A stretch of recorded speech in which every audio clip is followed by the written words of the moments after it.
nosso sistema ele foi feito para proteger rico. Nosso sistema é feito para proteger rico e lascar com a vida do pobre. Então, assim, princípio da insignificância com a crime comum. No máximo, 200 e poucos reais. Depende da boa vontade do juiz no dia, do desembargador, do ministro. Se ele quiser aplicar, ele vai aplicar. Se ele quiser, não aplica. Mas o que a gente vê de decisões é entre até 200, 230, 240 reais já houve a aplicação do princípio da insignificância. Ok? Crimes tributários. Os crimes tributários, pessoal, eles colocam um valor mínimo, que é uma lei, um decreto federal, em que a presidência da República fala para os seus procuradores. Fala, procuradores, não percam tempo com coisinha. Só percam tempo com ações grandiosas. Por exemplo, Bolsonaro vive atacando, falando que a Rede Globo deve não sei quantos milhões em impostos, mais de 200 milhões, e não paga os impostos. E o governo federal, desde a época do governo PT, colocou um valor. Falou, olha, vocês que são funcionários que estão cobrando dinheiro para o Estado, vocês que são advogados do Estado, vocês não devem se preocupar com valores abaixo de 20 mil reais. Antigamente, tinha uns que era 10, outros era 20, havia uma briga do STJ e do STF, hoje eles unificaram, é 20 mil. Então, olha que legal. Se eu, pobre, vou lá e furto algum bem até 200 reais, beleza, aplico o princípio de significância. Acima de 200 reais, eu já vou responder pelo crime. Acima de um salário mínimo, estou fudido. Vou ser condenado. Agora, se eu cometo crime contra o sistema financeiro, se eu cometo crimes no sistema tributário, sonegação de imposto de renda. Eu posso sonegar. Mas o que vai acontecer? Na hora que eles começarem a entrar com ação contra mim, eu vai pagar. É causa instintiva de punibilidade. E até 20 salários mínimos. Não tem crime. Então, se eu vou para o Paraguai e trago de lá muamba, até 20 mil, beleza. Não posso trazer mais. Até 20 mil, não é crime. Tá? Então, assim, vocês precisam estudar para fazer todas essas diferenciações. Porque nós estamos falando sobre o princípio de significância. Então, semana que vem já é outra matéria. Então, sobre o princípio de significância, tem que saber tudo. Qual a diferença? Princípio de significância própria para imprópria. Qual a diferença do princípio de significância própria para imprópria? O princípio de significância vai atingir o fato típico. A imprópria vai atingir a culpabilidade.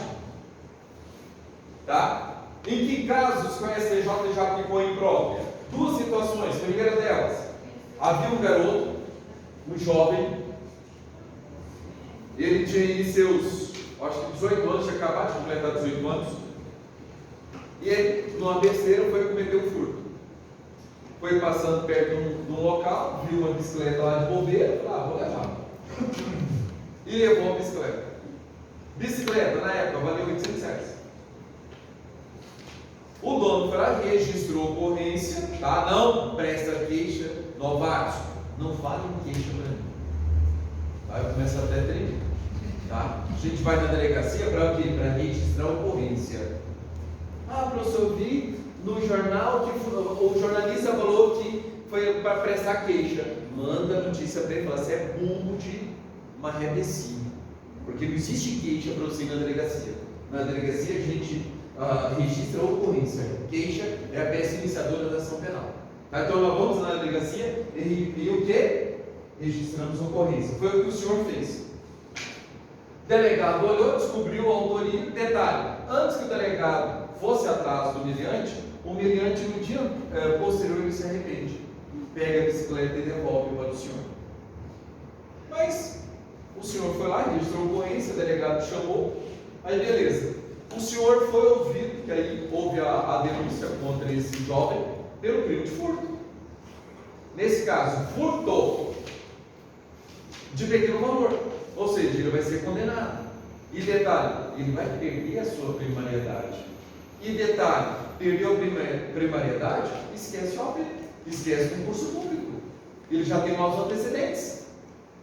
Uma vez condenado, gente, acabou. bater na sua esposa.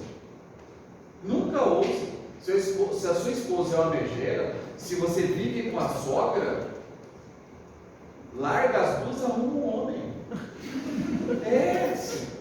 Porque se você fizer uma meleca dessa, acabou. Você perde a sua primariedade, maus antecedentes, dançou. Concurso público e OAB, você já dançou. Tá? Então tome cuidado com isso. Nesse julgamento, que chegou até o STJ, falou, gente, como a gente vai estragar a vida de um jovem que cometeu um deslize? Cometeu.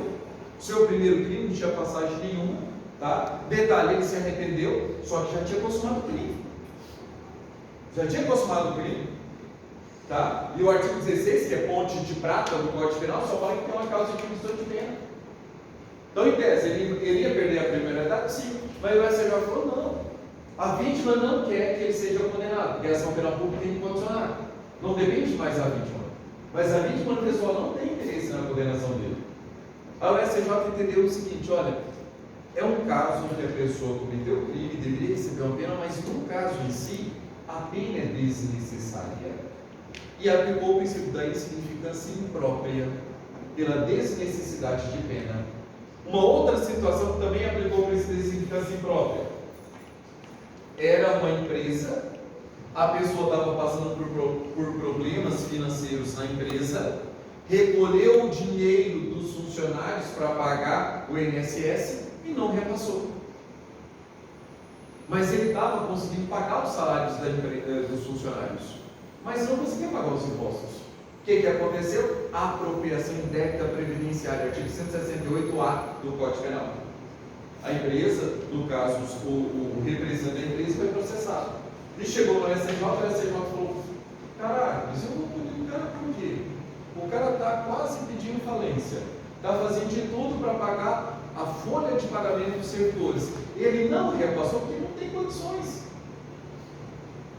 E aí falou, nesse caso também não vejo necessidade da pena. Ou seja, quando não há, o STJ em casos raríssimos não vê a necessidade da pena, ele aplica o princípio da significância imprópria, que vai atingir o quê? A culpabilidade. Que vai atingir a culpabilidade.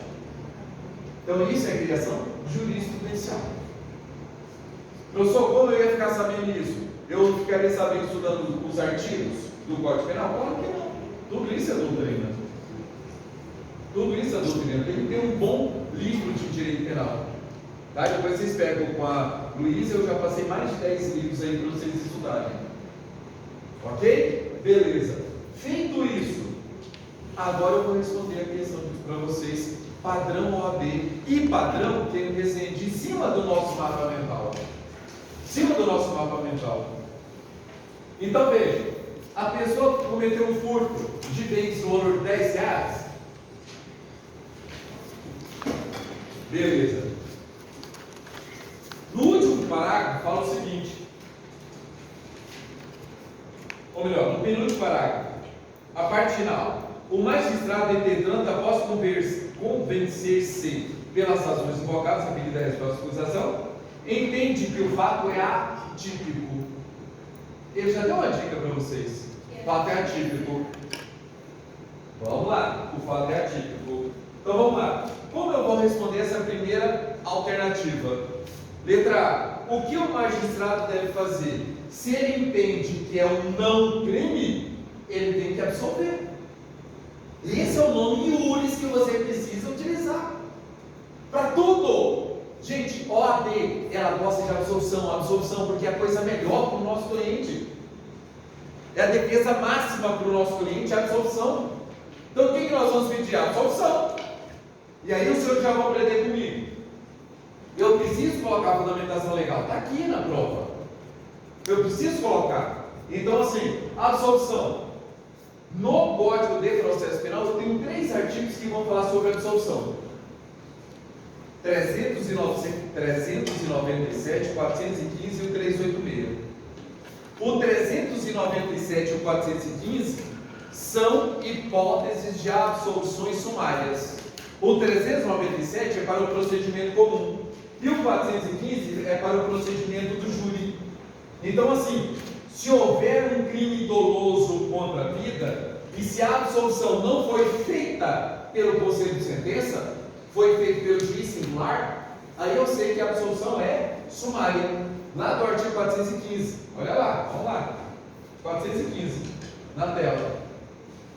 O juiz fundamentadamente absolverá desde logo acusado quando provada a inocência do fato, provado não ser o autor partícipe do fato, o fato não possui infração penal e demonstrada a causa de isenção de pena ou exclusão do crime. Então só vou utilizar como fundamento o artigo 415 se houver um crime doloso contra a vida. É o caso? Não é, então esqueça o 415. Então vou para o 397. Olha o 397.